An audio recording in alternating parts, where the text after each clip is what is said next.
बहुत समय पहले की बात है। समृद्धि नामक एक समृद्ध राज्य था। वहां एक राजा रहते थे, राजा होआंग मिंग, जो अपनी अपार दौलत के साथ साथ अपनी बुद्धिमत्ता और करुणा के लिए भी प्रसिद्ध थे। उन्होंने 30 वर्षों से अधिक समय तक राज्य पर शासन किया।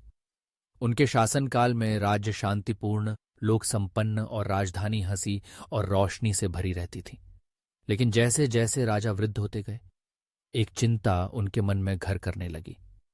मेरे बाद राज्य का उत्तराधिकारी कौन होगा? उनका कोई पुत्र नहीं था, न ही कोई ऐसा संबंधी जिसे वे सिंहासन के योग्य मानते। तब एक दिन राजा ने राज्य भर में घोषणा करवाई। 30 वर्ष से कम आयु के सभी युवक जो प्रतिभाशाली, सद्गुणी और राष्ट्र सेवा की इच्छा रखते हैं, वे राजधानी आकर मेरे 3 परीक्षणों में भाग लें। जो सबसे योग्य सिद्ध होगा वह मेरा उत्तराधिकारी बनेगा। यह समाचार पूरे राज्य में फैल गया। हजारों युवा राजधानी की ओर चल पड़े। उनमें से 3 युवक सबसे अधिक प्रसिद्ध हुए। पहला युवक वान उत्तर के एक गरीब शिक्षक का पुत्र था। वह बचपन से ही पुस्तकों में डूबा रहता था। ज्ञान, तर्क और भाषा का अद्भुत जाता था। लोग उसे कलम की बुद्धि कहते थे। वान का विश्वास था कि ज्ञान और शिक्षा से वह एक न्यायप्रिय और उन्नत राष्ट्र बना सकता है। दूसरा युवक वो पश्चिमी सीमा का एक युवा योद्धा था। वह कई लड़ाइयों में जीत दर्ज कर चुका था और राज्य की सीमाओं की रक्षा करता था। साहसी, निष्ठावान और निर्णायक, वह शक्ति और वीरता का प्रतीक था। वो मानता था कि एक राजा को अपनी प्रजा की रक्षा तलवार और साहस से करनी चाहिए। तीसरा युवक डन दक्षिण के एक गरीब किसान परिवार से था। न तो वह बहुत पढ़ा लिखा था, न योद्धा, लेकिन वह अपनी सच्चाई, सहानुभूति और व्यवहारिकता के लिए प्रसिद्ध था। उसने एक साधारण मजदूर से शुरू करके एक बड़ा खेत खड़ा किया, जिससे सैकड़ों लोगों को रोजगार मिला। डन का विश्वास था कि किसी भी राज्य की समृद्धि उसके नागरिकों की भलाई से शुरू होती है। राजा के 3 परीक्षण। राजा ने तीनों युवकों को बुलाकर कहा, तुम तीनों को 3 परीक्षा देनी होंगी। प्रत्येक परीक्षा शासन कला का एक पहलू है। जो बुद्धि, हृदय और कर्म से उत्तीर्ण होगा वही मेरे बाद राजा बनेगा। पहली परीक्षा, चयन का बोझ। राजा ने उन्हें 3-3 बीज दिए और कहा, इन्हें 3 महीने में उगाओ। जो सबसे सुंदर और उपयोगी पौधा होगा वह मुझे लाकर दिखाओ। वान ने बीजों का अध्ययन करने के लिए एक विद्वान की सहायता ली। उसने गहराई से योजना बनाकर पौधा उगाया। वो उन्हें अपने खेत की सुरक्षा के लिए गार्ड लगाए और स्वयं रोज पानी दिया। डन ने बीज गांव वालों में बांट दिए और सबने मिलकर पौधे उगाए। 3 महीने बाद वान एक दुर्लभ औषधीय पौधा लाया। वो एक मजबूत और ऊंचा वृक्ष लाया।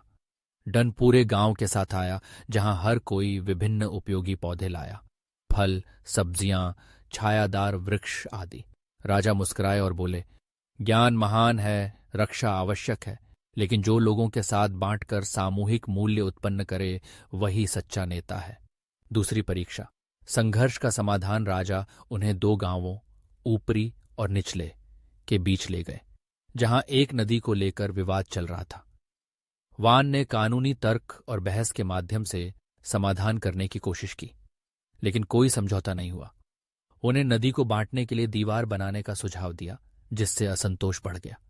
डन ने हर घर में जाकर लोगों की बातें सुनी और फिर 2 नहरों का सुझाव दिया, जिससे पानी दोनों गांवों तक समान रूप से पहुंचे। दोनों गांवों ने मिलकर काम किया। राजा ने मंत्रियों से कहा, जो तर्क से जीते उसका आदर होता है, जो शक्ति से जीते उसका भय, लेकिन जो दिल से जीते वही सच्चा राजा होता है। तीसरी परीक्षा, लालच और अधिकार। राजा ने उन्हें एक धनाढ्य व्यापारी काले सेठ से मिलने भेजा, जो रिश्वत और छल से व्यापार करता था। वान ने उसे शिक्षा में निवेश करने की सलाह दी, लेकिन वह हंस पड़ा। वो ने उसे धमकाया, लेकिन वह पहले ही भ्रष्ट अधिकारियों को खरीद चुका था। डन ने उससे मित्रता की, उसे एक गरीब गांव में ले गया, जहां छोटे निवेश ने जीवन बदल दिया था। डन ने एक योजना बताई जिससे लाभ भी हो और लोगों की सेवा भी। अंततः सेठ का दिल बदल गया। राजा बोले, जो बिना कहे, बिना डराए किसी का हृदय बदल दे, वही सच्चा धर्मात्मा है। उत्तराधिकारी की घोषणा। अंततः राजा ने सबके सामने घोषणा की, वान, तुम ज्ञान का वर्षा हो, वो, तुम सुरक्षा का पर्वत हो। डन, तुम लोगों का प्रतिबिंब हो। एक सच्चा राजा सबसे योग्य नहीं, बल्कि सबसे समझदार और सेवाभावी होना चाहिए। इसलिए मैं डन को अपना उत्तराधिकारी नियुक्त करता हूं। पूरा राज्य आनंद से गूंज उठा। वान और वो ने भी डन के प्रति निष्ठा की शपथ ली। सुखद समापन राजा डन के शासन में राज्य स्वर्ण युग में प्रवेश कर गया। वान को प्रधानमंत्री बनाया गया और वो को सेनापति। तीनों ने मिलकर एक महान युग की रचना की। कहानी से सीख, एक सच्चा नेता सबसे बुद्धिमान या सबसे शक्तिशाली नहीं होता। सच्चा नेता वह होता है जो लोगों के दिलों को जोड़ सके, उनकी बातें सुन सके और निस्वार्थ सेवा कर सके। सच्ची शक्ति न तलवार में है, न किताबों में। वह एक दयालु, साहसी और करुणामयी हृदय में होती है।